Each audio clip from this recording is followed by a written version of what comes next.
buenos días amigos, mi nombre es Diego Largarra, como siempre aquí acompañándolos en las capacitaciones de actualizaciones tributarias. Cualquier información, ahí está apareciendo mis datos. La idea de hoy es empezar un trabajo progresivo de empezar a analizar lo que son los relacionados con los medios magnéticos o información exógena del año grabado de 2019. Entonces, vamos a ir estas capacitaciones en varias etapas. La primera hoy va a ser una conferencia muy sencilla, muy básica de lo que puede ser los medios magnéticos, cómo se deben leer los artículos que establece cada uno de los elementos, y vamos a ver los cambios importantes específicamente que se realizan y los obligados a reportar en este año. Entonces, en primera medida, pues vamos a verificar la resolución que nos está determinando cuál es nuestra obligación para efectos de medios magnéticos, y establecemos que la resolución es la 11004, donde establece todos los obligados a reportar medios magnéticos. Estuve revisando y adicionalmente es una advertencia que les hago. Por el momento no veo que haya salido alguna resolución adicional o un cambio normativo. Los instructivos de validación son los mismos, entonces por el momento no hay más cambios, pero estén pendientes. Ustedes saben que la DIAN deja todo para el último momento, como sabemos, y ya tenemos bastante experiencia, a última hora hace cambios, entonces puede salir alguna resolución que cambie lo que estamos hablando el día de hoy. Normalmente cuando nosotros revisamos el informe de medios magnéticos, lo primero que ellos se acogen es a los artículos 631 y 631 rayados del Estatuto Tributario, que es el que determina la obligación de reportar información a la DIAN respecto a los cruces que ellos pueden realizar, y posteriormente empieza una validación de quiénes son los obligados. En esa parte vamos a tener en cuenta este cuadro. Entonces vamos a revisar este cuadro que hemos elaborado pues para ayuda de todos los contadores, el cual va a ser entregado a SIGO para que lo comparta con todos ustedes, y del cual pues va a tener una forma fácil y práctica de poder determinarlo, porque cuando nosotros leemos normalmente la resolución, pues tenemos la situación de que a veces no entendemos porque nos manda que el literal A, que el literal B, entonces empezamos a generar una serie de dudas de qué es lo que debo yo reportar. Por ejemplo, acá dice, vamos a leer dice que los movimientos saldos dispuestos en el artículo 623 del literal A, y después dice de esta misma resolución, entonces uno empieza como a confundirse. Entonces, ¿qué hicimos nosotros? Tratamos de hacer un trabajo en el cual determinamos cuál es el reportante o quién es el que debe reportar, qué periodicidad está exigiendo, qué artículo del Estatuto Tributario, como pueden ver ustedes acá, está el literal que corresponde a ese artículo. Entonces, por ejemplo, acá está el artículo 623, literal A, cuáles son los montos exigidos para que yo sea obligado a reportar o para obligar al reporte, el formato que debo diligenciar y la versión que está actualizada, o sea, la versión que debemos cargar ahorita cuando hagamos la interacción con el sistema electrónico informático. Y cuál es el nombre del formato y la resolución y el anexo que yo estoy utilizando para poder evaluar el componente del XML que se va a generar en el momento de la resolución. En términos generales, ¿qué tenemos aquí importante que tengamos que evaluar antes de empezar? Que son los cambios que hubo en la resolución 11004, y básicamente el cambio más importante es el reporte de las entidades señaladas en el artículo 22 y 23 del Estatuto Tributario. ¿Qué quiere decir las entidades del artículo 22 y 23? Las entidades que son contribuyentes del régimen tributario especial, o en su defecto son no contribuyentes del impuesto. Entonces revisémoslo acá, cuáles van a ser la 22 y la 23, y efectivamente dice entidades que no son contribuyentes, y dice quiénes son, y la 23, entidades no contribuyentes declarantes del impuesto. Entonces, esas personas tienen que diligenciar este formato nuevo, que es el formato 2575, existe la primera versión, y de acuerdo a lo establecido deben informar las donaciones recibidas y certificadas por las entidades no contribuyentes. Entonces ustedes como no contribuyentes, los que lo sean, si recibieron si hicieron alguna donación, pues tienen que llenar ese formato. Noten que aquí no está diciendo las entidades del régimen tributario especial, no está diciendo nada, sino específicamente las no contribuyentes. Eso quiere decir que si nosotros vamos acá al artículo final del artículo 19, que son las entidades no contribuyentes, pues ellos no están catalogados acá, contribuyentes del régimen tributario especial, no son los mismos. Tengan en cuenta eso, solo los no contribuyentes. Y el otro artículo importante fue el establecido a los responsables del impuesto nacional al carbono, definidos en el artículo 221 de la ley 1819. También se le generó un reporte especial que está en el formato 2574, versión 1, en el cual deben información de la no causación del impuesto al carbono por certificado de carbono neutro. Aquí vamos a hablar dentro de la ley 1819 el impuesto, el artículo que establece sobre el impuesto al carbono, y dice que el impuesto al carbono es un gravamen que recae en el contenido del carbono, en los combustibles fósiles y demás. Aquí es donde ustedes pueden averiguar quiénes son los que están obligados a reportar. En ese orden de ideas, esos fueron los cambios, digamos, más relevantes y más importantes que tenemos. Por lo tanto, no hubo mucho cambio, más o menos va a ser lo mismo que se presentó en el año pasado, y vamos a revisar qué es la parte. Lo primero que tenemos, y que voy a pasar rápidamente para efectos de hacer ser más puntuales en lo que es la realidad de las empresas de SIGO, es el tema de las entidades financieras, que vamos a pasarlas rápidamente. Entonces, las entidades financieras, en primero las entidades públicas y privadas que tienen convenios de cooperación y asistencia con organismos internacionales, pendientes aquellas entidades sin ánimo de lucro que son catalogadas como ONG, que tienen convenios estatales con estados de otro país, en el cual reciben ciertas donaciones y demás, porque estarían obligados a reportar este convenio de forma mensual. Lo tienen que hacer el último día de cada mes, a más tardar, y debe informar las operaciones. Aquí está la resolución y el formato. En esta parte, aquí está la información que deben reportar cada uno de los convenios. Entonces, en el concepto 1, pues obviamente las personas que celebren el contrato, la información de las operaciones reportadas y cada detalle, que eso lo vamos a explicar en una conferencia más adelante. Ya el detalle de la información que se reporta. Las entidades financieras también deben reportar anualmente por periodos mensuales. Ojo, esa terminología. Una cosa es que le digan a ustedes reportar mensualmente, y otra cosa es que le digan que reporte anualmente por periodos mensuales. Entonces, estas entidades financieras deben reportar los movimientos de cuentas y ahorro. ¿Por qué es importante esto dentro de la conferencia? No para reportes, porque yo no creo que aquí haya una entidad financiera grande o vigilada por la dependencia, no sé, que tenga connotación para ser entidad financiera.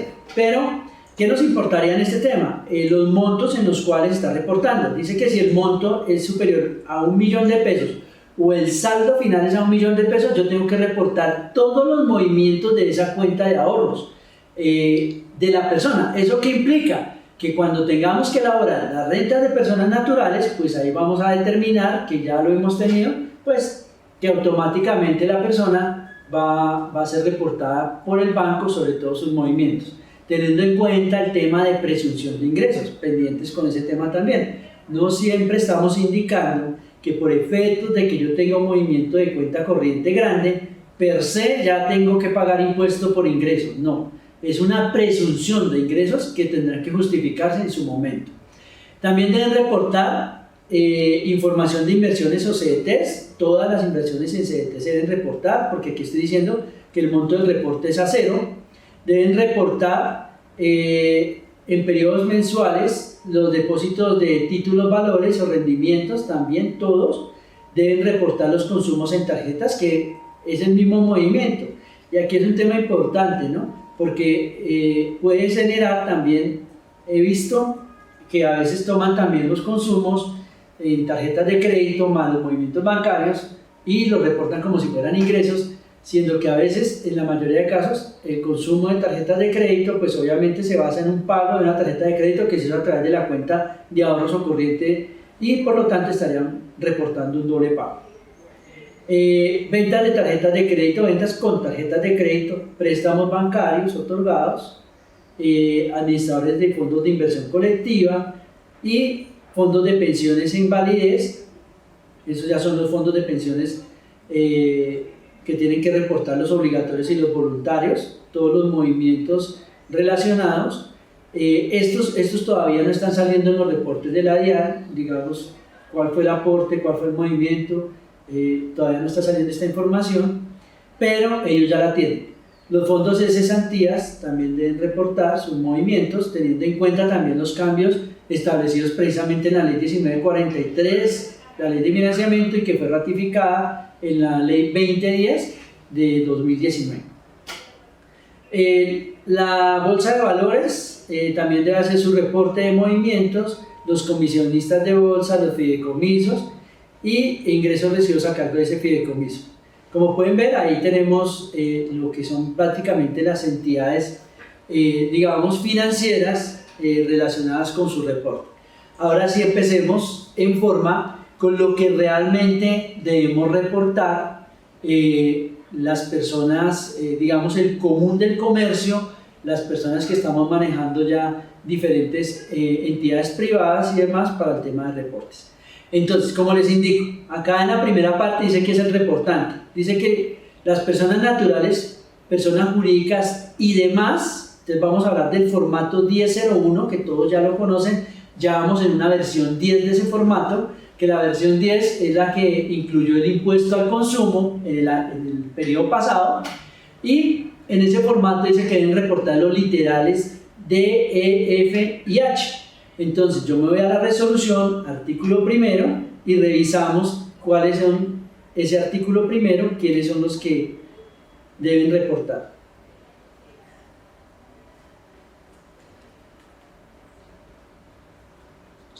Entonces, aquí dice, obligados a presentar y suministrar información en el año 2019, son literales D. Entonces revisemos el D y dice, son las personas naturales y sus asimiladas que en el año 2000, que en el año grabable 2017, ojo, 2017, no 2018, 2017, hayan obtenido ingresos brutos superiores a 500 millones de pesos y que en el año grabable 2019 la suma de sus ingresos obtenidos por rentas de capital y o rentas no laborales superen los 100 millones de pesos.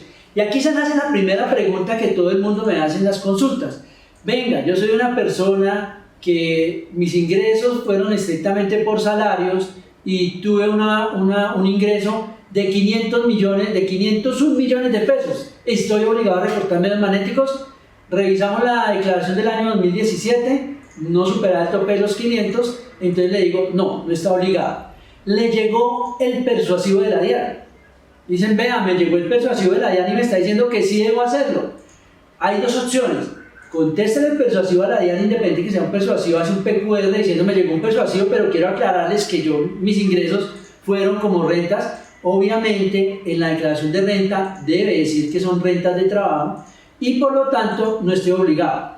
O si quiere, puede hacer caso omiso, pero digamos que ahí queda la connotación de que deben estar seguros que realmente sus ingresos no fueron correspondientes a esa actividad. Las personas naturales, entonces ya queda súper claro cuál es el tema. Segunda pregunta que me hacen, me dicen, vea Eduardo, lo que pasa es que yo recibí en ingresos de renta como trabajo 501 millones de pesos y adicionalmente en el año 2019 tuve una ganancia ocasional por la venta de un apartamento de más de 200 millones de pesos. Entonces eso quiere decir que se entiende que usted debe reportar información exógena porque las ganancias ocasionales entran dentro del proceso de los que deben reportar información exógena. Entonces, ahorita lo vamos a verificar ya con artículo y todo para que ustedes estén claros sobre el tema de ganancia ocasional. Es más, démosle de una vez buscar para que ustedes tengan claridad. Para efectos de establecer la obligación de informar, los ingresos brutos incluyen todos los ingresos ordinarios, extraordinarios y los correspondientes a ganancias ocasionales. ¿Sí ven que ahí lo está diciendo claramente? Y noten una cosa, ahí no está diciendo si son los ingresos del año 2017 o son los del 2019. Por lo tanto, en pro de estar seguros jurídicamente, si ustedes lo obtuvieron en el 2017, pues obligatoriamente están. Pero en el año 2019 deben evaluarlo porque está diciendo en el literal que son ingresos obtenidos por rentas de capital o rentas no laborales que superen los 100 millones. Confirmar exactamente que dentro de esos valores o esos costos, si ustedes fueron inferiores a 2 años y demás, pues obviamente se les va a convertir en una renta no laboral. Entonces, pilas con ese tema de la venta de propiedades, planta de equipo o activos que tengan para la venta. También me está diciendo que deben reportar los del literal E. Entonces, buscando el literal E, aquí son las personas jurídicas y asimiladas que en el año grabable 2017 hayan obtenido ingresos de 100 millones de pesos.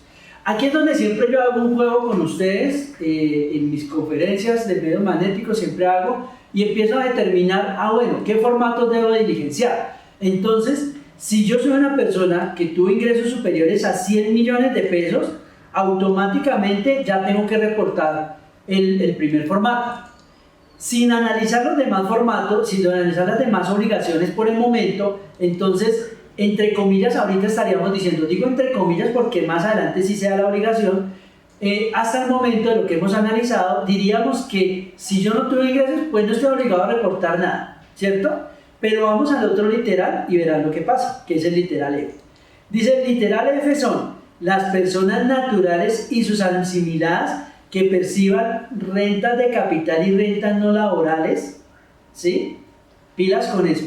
Personas naturales y asimiladas que perciban rentas de capital y rentas no laborales. O sea, las que estábamos hablando de los 500 millones, que por efectos de su patrimonio, de su patrimonio, sí, está superior a 30.000 y se convirtieron en agentes de retención. Entonces dice, y personas jurídicas y asimiladas, entidades públicas y privadas y demás, obligados a practicar retenciones y autorretenciones. El solo hecho de ser obligado a practicar retenciones y autorretenciones ya me implica que tengo que reportar el formato 1001, independiente de mis ingresos que tuve. Entonces, me nacen varias preguntas. La gente siempre me dice, Edward, yo nunca en el año pasado apliqué ninguna retención, porque mi empresa estuvo quieta, no hizo nada. Le digo, debe reportar 1001. ¿Por qué? Porque es que la obligación no se da si usted aplicó o no aplicó retenciones en el año pasado. Se da por su calidad en el RUC de ser agente de retención o de autorretención. Y si soy agente de autorretención, pendientes.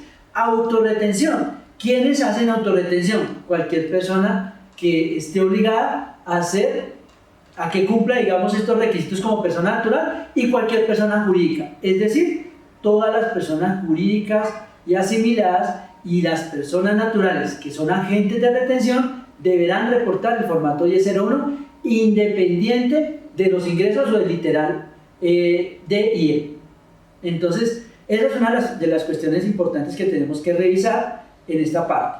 Ahora, el literal F, al que acabamos de hablar, dice IH. Entonces, revisemos el H. El H pues está hablando ya de los entes de nivel nacional, de territorio descentralizado y demás, son los obligados a reportar esa parte de información del formato 1001. Entonces ya tenemos claros quiénes estamos obligados. Conclusión, todos, prácticamente. Ahí los que se salvan son las personas naturales que son rentas de trabajo y que no tengan otros ingresos por otro lado, y las personas naturales que sus ingresos no sean superiores a 100 millones de pesos y que no tengan la calidad de agente de retención.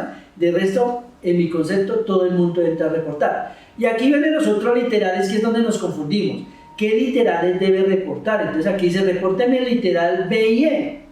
Y entonces uno dice, venga, ¿y cuál es el literal B y E? Entonces ya no me toca irme a la resolución, sino me toca irme al estatuto tributario y verificar a ver cuál fue esa retención. Entonces voy al artículo 631 del estatuto tributario. Es que está donde no era. Sí. 631, y aquí dice para estudios de información y me dice, venga, ¿qué debo reportar? Dice, repórteme los literales B y E, y aquí dice literal B es apellido, nombre y razón social de cada una de las personas, entidades que le practicó retención, el concepto, el valor pagado, la retención, el valor retenido. Y el literal E, que creo que es el otro, debe reportar apellido, nombre y razón social de cada uno de los beneficiarios, tomando en cuenta que constituyan costo de deducción, ¿sí? Automáticamente, y da unos topes, pero ahora vamos a mirar que esos topes han cambiado. Cuando hagamos la otra conferencia vamos a empezar a hablar cada uno de los formatos, qué contenido tiene cada formato y qué limitaciones o obligaciones tenemos en cada formato. Entonces pendientes, porque lo que diga aquí esta parte del estatuto tributario pues ya ha sido modificado por las resoluciones y ya no es tan así. Es más, yo sigo viendo en el formato 1001 gente que reporta cuantías menores, cuando hace 3 años la resolución ya lo eliminó y se debe reportar absolutamente todo con tercero. No existen cuantías menores, pero lo siguen haciendo. Entonces, ¿qué va a reportar acá? Los pagos o abonos en cuenta y retenciones practicadas de acuerdo al anexo de la resolución 16, artículo 16, tipo de documento 1. Eso es lo que debo reportar, básicamente. Después, ya cuando tengo el formato 1001, me puedo ir al formato 1003 y reportar. ¿Quiénes deben reportar el formato 1003? Dice que las personas naturales y jurídicas y entidades públicas de los literales D y E. Volvamos a revisarlo, no importa, la idea es que tengamos claro quiénes son los que reportan. Entonces note que aquí están diciendo que ya son las personas que tengan más de 500 millones y 100 millones de pesos, ya saben, 500 millones personas naturales y 100 millones de ingresos por rentas no laborales, y las personas jurídicas que tengan ingresos mayores a 100 millones de pesos. Y me pregunta, pero es que a mí me hicieron retención, entonces yo tuve que reportar el formato 1007, tuve que reportar el formato 1001, pero entonces ahora me toca reportar el 1003. No, simplemente usted no está obligado a reportar si no cumple esos topes, porque aquí está diciendo que únicamente son esas personas que cumplen la condición, y aquí la única condición es topes. ¿Qué debo reportar? Las retenciones que me practicaron como empresa, ahí dice que le practicaron porque es la que está hablando, entonces dicen que le practicaron, entonces reporto esas retenciones, y esas retenciones pues obviamente tienen que cruzar con su declaración de renta y con sus declaraciones establecidas, y lo vamos a hablar en el momento que hagamos esa revisión específica. Aquí eso es lo único. ¿Qué debo reportar? El literal C del artículo 631. Nos vamos y verificamos cuál es el artículo C, y aquí dice apellidos, nombre o razón social y NIF de cada una de las personas, entidades que les hubieran practicado retención en la fuente, el concepto, el valor de la retención, la ciudad donde le fue practicada. Cuando hagamos la capacitación 2, aquí para que no se vayan preocupando, cuando hagamos, nosotros casi siempre mandamos los modelos de cómo se debe llenar cada una de las declaraciones. Entonces aquí está cada uno de los formatos que se deben utilizar. Es un formato que sirve muy importante y puede servir bastante. Aquí están los conceptos, cada uno de los formatos con sus respectivos conceptos a reportar, y aquí están los diferentes informes que se reportan de acuerdo al concepto establecido en los numerales de los conceptos. Eso lo valoraremos en la próxima capacitación. Entonces aquí reportamos esta parte estrictamente y ya.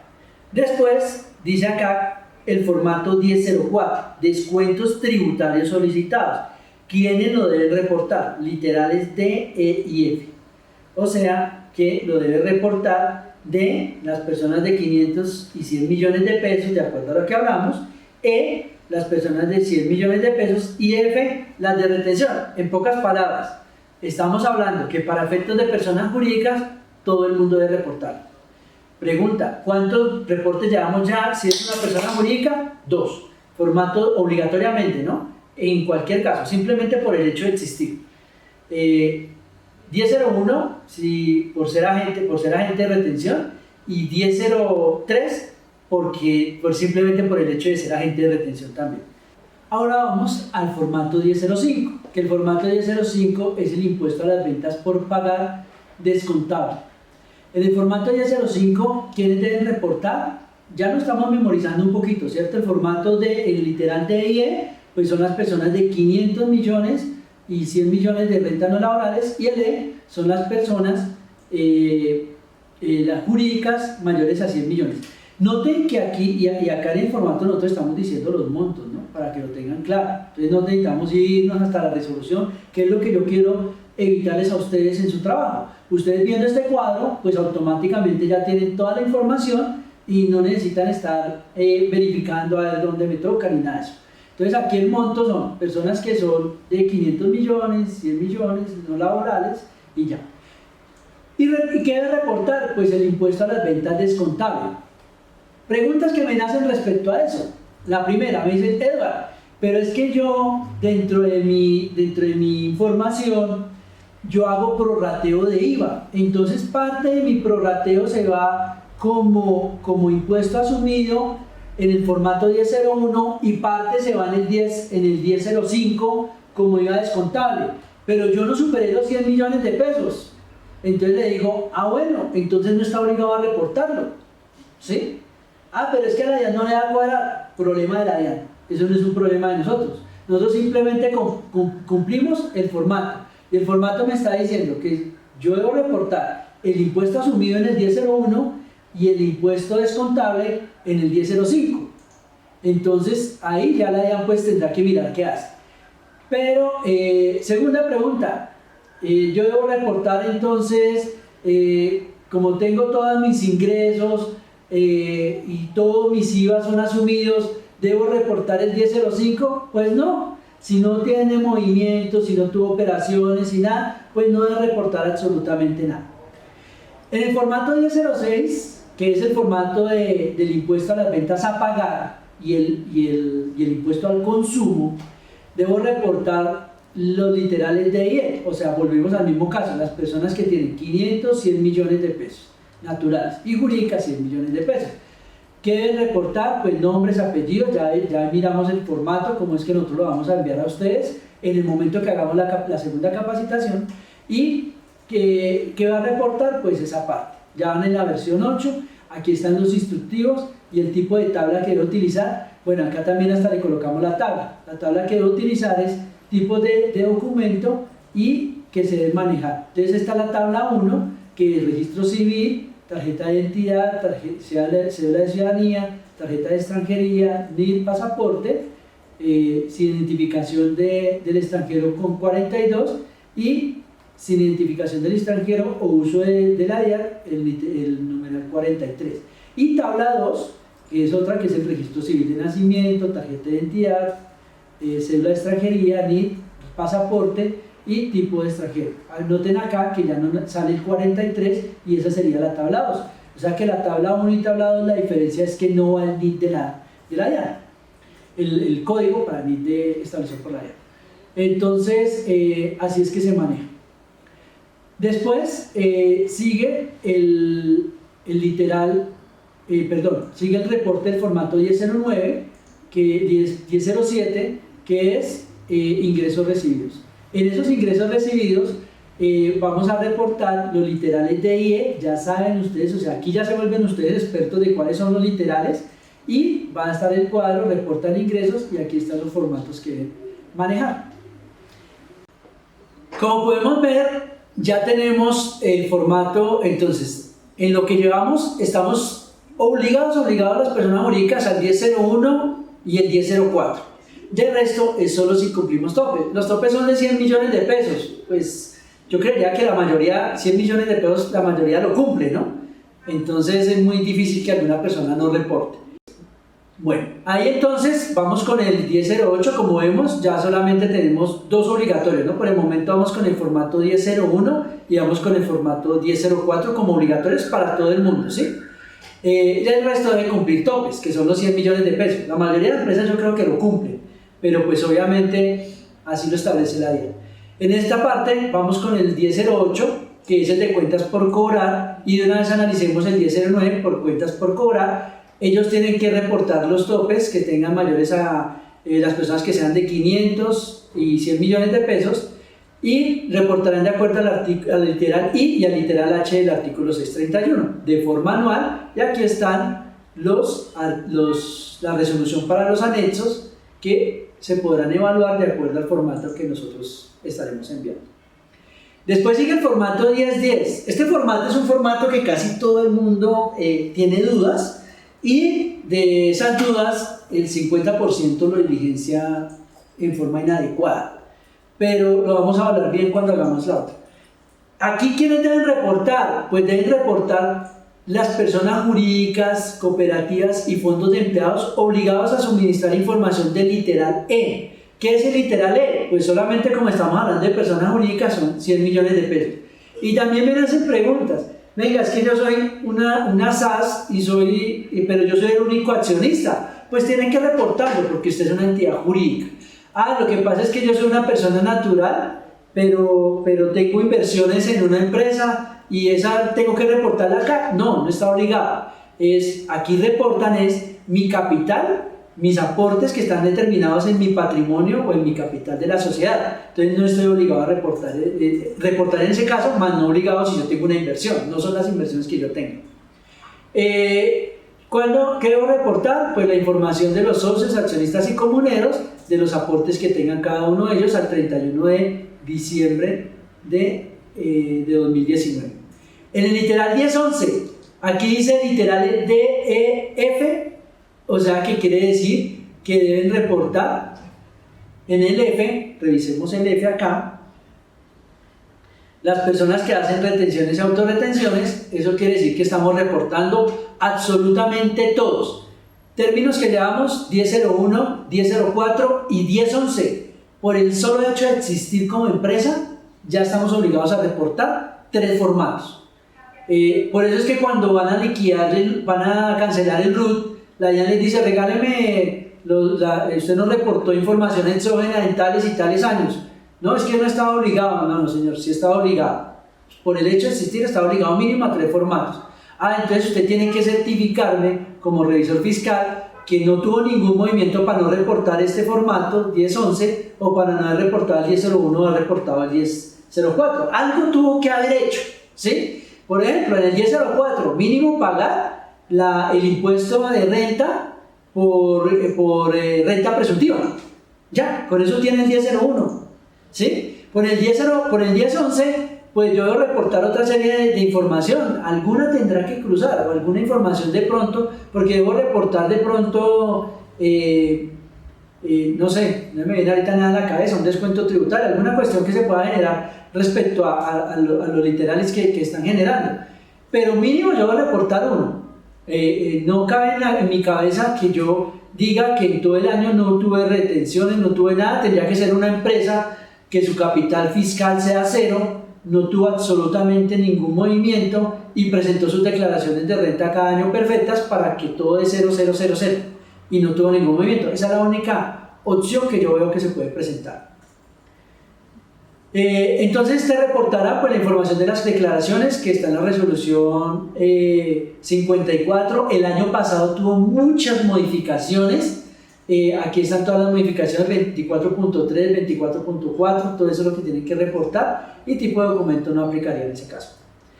El 1012, que es la información de lo que yo tengo en cuentas, bancos, inversiones, certificados, títulos de inversión y demás, que sean considerados a la vista, pues debo reportarlos en este formato. ¿Quiénes reportan? Volvemos al mismo tema, D, E y F. ¿Quiere decir que? Todos. Entonces ya llevamos 1001, 1004, 1011 y 1012. Eso quiere decir que ya llevo 4 formatos que mínimo debo declararlos. Este es otro formato que es importante tenerlo en cuenta, y este formato es un formato que lo voy a decir escuetamente, y obviamente no todos lo hacen, pero es un formato que la mayoría tiende a evadir en información, porque por ser un formato 1647 la gente dice, ay, como yo tengo mi movimiento en la cuenta 28, la DIAN nunca se va a dar cuenta de eso si yo tengo ese formato o no tengo ese formato, o como yo tengo el formato, o como la DIAN no está generando bien la información, entonces puede que me lo pase por encima. En las auditorías que hace la DIAN, en la información, en las inspecciones que realiza, hay momentos en los que van a revisar la información de esos movimientos de pasivos, y dentro de la inspección van a verificar los cruces de información que usted hizo de esos pasivos respecto a los ingresos recibidos para terceros. Estos ingresos recibidos para terceros son aquellos que se establecen y de los que no están obligados a reportar formatos de colaboración empresarial. Tengan en cuenta que el artículo 18 del Estatuto Tributario establece claramente, 18/1, si no estoy, no, 18, si estoy bien, el 18. El artículo 18/1 establece claramente cuáles son los famosos contratos de colaboración.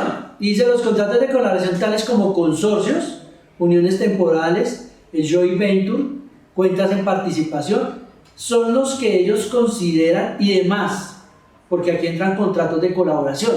Es decir, cuando habla de contratos, es cualquier parte contractual que yo haga que implique una operación que se establezca como un contrato de colaboración empresarial, incluidos los que hablamos actualmente. Entonces, ellos tienen unos formatos específicos de reporte, pero ¿qué pasa? Que hay momentos en los que por efectos de la operación, de la negociación y demás, yo no utilizo una formalidad como la que estamos viendo acá, sino simplemente por efectos de la operación yo recibo en nombre de y reporto en nombre de. Entonces, en ese formato, cuando usted no tenga toda esa formalidad, usted debe reportar este formato 1647. En ese formato 1647 lo reportarían todos, las personas que simplemente por el hecho de ser agentes de retención, y ya vamos en la versión 2, ingresos recibidos para terceros. Esta resolución viene del año 2016 con los cambios establecidos, y se explicará en su momento el detalle de esa. Pasamos al 2275, que son los ingresos no constitutivos. Entonces con eso llevamos 5 formatos. Ingresos no constitutivos de renta ni ganancia ocasional lo deben reportar todas las personas que apliquen agentes de retención y las personas naturales y jurídicas con sus condiciones. Es decir, que ya iríamos con 6 formatos. De forma anual, artículo 631. Este formato debe cruzar con la declaración de renta. Ojo con un tema, se me pasó ese tema. Este 1008 debe cruzar con la declaración de renta. 1009 debe cruzar con la declaración de renta. Y el 2275 debe cruzar con la declaración de renta. El 1001 no debe cruzar con la declaración de renta. Existe una forma de conciliar ese formato, pero no por sí debe cruzar específicamente. Es más, siempre le he dicho a mis clientes, si cruza con la declaración de renta, perfecto, quiere decir que el formato quedó mal o la declaración quedó mal. El 1003 sí cruza con la declaración de renta, el 1004 sí cruza con la declaración de renta. El 1005 no debe cruzar con la declaración de renta, porque si yo tengo asumidos y depende de la forma como reporte, puede que no cruce con la declaración de renta. Tengan en cuenta otro aspecto importante. Cuando nosotros hacemos medios magnéticos, debemos tener en cuenta lo establecido en el artículo 21/1 del Estatuto Tributario.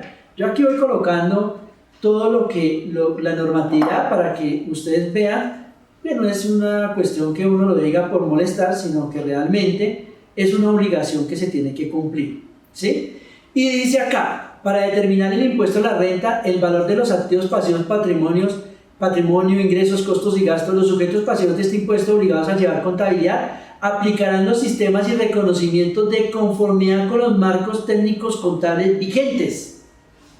¿Qué quiere decir eso? Que tenemos que aplicar norma internacional, y que la DIAN se acogió a la norma internacional. Solo cuando él disponga, de acuerdo al estatuto, que no debe llevarse, pues reconocerá de otra forma. Aquí dice, la ley tributaria puede disponer de forma expresa el tratamiento. ¿Cuál es el tratamiento? Les voy a poner un ejemplo aquí sencillo. Artículo 28 del Estatuto Tributario, que es uno de los temas que siempre molesta bastante. Si alcanzo a llegar aquí al 28, a ver, al 26, 27, 28. Entonces, por ejemplo, el artículo 28. Aquí el artículo 28 me está diciendo que para los ingresos, costos y gastos que estén obligados a dejar contabilidad, los ingresos realizados fiscalmente son los mismos devengados contablemente, o sea, los mismos NIF. Aquí entra un tema importante y es el tema de qué reporto yo. Y yo debo reportar en medios magnéticos NIF. Es decir, NIF, excepto si la norma tributaria me dice lo contrario. ¿Qué quiero indicar con esto? Que cuando yo, por ejemplo, realizo una compra, no es específicamente con la factura la obligación de reportar ese ingreso. Se realiza de acuerdo a los términos establecidos de acuerdo a la norma internacional y de acuerdo a la norma tributaria. Si la norma tributaria no dice cosa diferente, el ingreso contable es el mismo tributario. Y por default ya tendría que estar yo reportando eso también en medios magnéticos. Lo digo porque existen muchas personas que tanto en ingresos como en gastos siguen manejando la factura, cuando su contraparte ya maneja NIF y pueden estar teniendo problemas en el reporte de medios magnéticos porque estarían reportando una información diferente a la que está reportando su contraparte. El otro formato que vamos a revisar es el formato de las entidades señaladas en el artículo primero, y nota que aquí ya dice el artículo primero, no dice quiénes, o sea que todo el mundo, y de la presente resolución, que realicen pagos o bonos o cuenta por rentas de trabajo. O sea, ¿qué es el único problema? El hecho de tener yo un empleado. Con solo el hecho de tener un empleado, yo ya tengo que hacer este formato. Pilas las personas naturales, porque las personas naturales deben reportar este formato, independiente de sus ingresos si cuentan con empleados. Entonces, el solo hecho de hacer eso ya me obliga a reportar. Eso quiere decir que cualquier persona, en términos generales, estaría obligada a reportar este formato. Porque aquí está diciendo, las personas o entidades señaladas en el artículo primero. Si nosotros ponemos a revisar el artículo primero, pues son todos. ¿Quiénes se salvarían? Única y estrictamente las personas que son rentas de trabajo. Y deben reportar pues todo lo que establezca en el formato de la versión 2 del 2276, que fue modificado y reemplazado el año pasado y fue actualizado. Entonces, es un tema muy importante. Aquí entra el primero, que era lo que le decía, el tema de las donaciones efectuadas a las entidades no contribuyentes. Deben reportar todas las donaciones que ellos certificaron y de acuerdo a lo establecido en el artículo, en el formato 2575. Es una nueva que sale. Aquí, perdón, se me olvidó, entonces ya llevaríamos 7 formatos obligatorios por reportar. Aquí ya empieza también la deducción por víctimas de la violencia, quienes hayan acogido a la deducción especial por adquisición, no, sino por contratación de personal, mujeres víctimas de la violencia, deben reportar este formato, de acuerdo a lo establecido en el decreto 2733 de 2012. Beneficiarios efectivos, quienes son beneficiarios efectivos, o sea, las sociedades colombianas, subsidiarias y filiales, que consideren un tema de análisis dentro de sus operaciones, que determinen que hay una información a reportar de beneficiarios efectivos, deben realizarlo. Aquí ya empezamos con otro tipo de reportes diferentes, que nos puede servir para ciertas situaciones y en las que no voy a andar mucho. Cámaras de comercio deben reportar información de sociedades creadas y sociedades liquidadas, Registraduría Nacional del Estado Civil, las personas fallecidas. Los notarios deben reportar enajenación de bienes y derechos, pilas con este tema relacionado con la ley 1943, ratificado ese punto en la ley 2010 respecto a la adquisición de inmuebles para establecer la posible evasión en la venta de bienes inmuebles que la DIAN estableció, el certificado bajo gravedad de juramento, donde indico que no he realizado pactos por debajo de mesa, digo yo, para poder realizar la venta. Y aquí es donde ellos van a reportar, de pronto la DIAN tiene la información, va a realizar estudios de mercado y puede estar cruzando información y generando algunas presunciones de evasión de impuestos. Personas o empresas que elaboren facturas de venta deben reportar, estos ya casi están extintos, les queda poquito tiempo de vida. Entidades que en aplicación de la ley de Colombia se encuentran obligadas a preparar y difundir estados financieros consolidados. Entonces todos los que estamos obligados a presentar estados financieros consolidados debemos reportar en el formato 1034 esos estados financieros consolidados. Entidades en aplicación de NIF que ya de subordinadas que deben reportar el formato 1035. Aquí están mis datos, cualquier duda, cualquier situación, no duden en contactarse conmigo o consigo y estamos para servirles.